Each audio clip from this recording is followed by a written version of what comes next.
All right, we're going to go through some teacher notes, some things that you might want to think about when you're doing this particular lab. If you are using a kit like the Mini 1 kits that I've been using, you're going to want to make sure that you teach your students how to use a micropipette. That is probably the most important piece of it. And so I actually have a small activity that the students do right at the beginning where they kind of put some dots on paper of varying amounts. And so when you kind of go through this, what it shows here, I don't know if you can see it in the camera, but it says 100, which represents 10. And so that is how much material I'm pulling. So to change that, I just need to turn these little black dials on the side. And so I always teach the students how to use this. So electrophoresis in general has always been used in AP courses.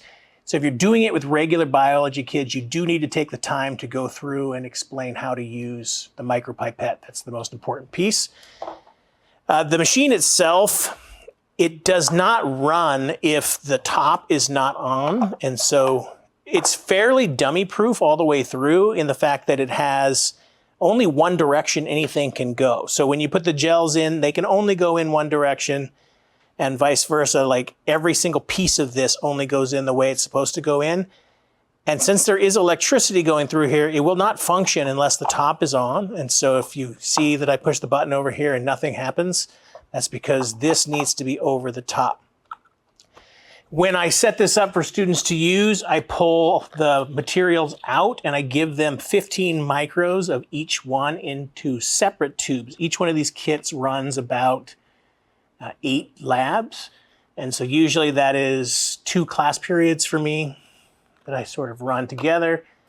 Gel cups, when you're doing the gel cups, you want to make sure that you open them up, sort of like a cup of noodles, right? You want to vent it. Otherwise, you're going to get them, they'll pop, right? So when you put this in the microwave, it will actually create a pretty good pop. The buffer comes in 19:1, so you need to put 19 of distilled water to 1 of the actual buffer.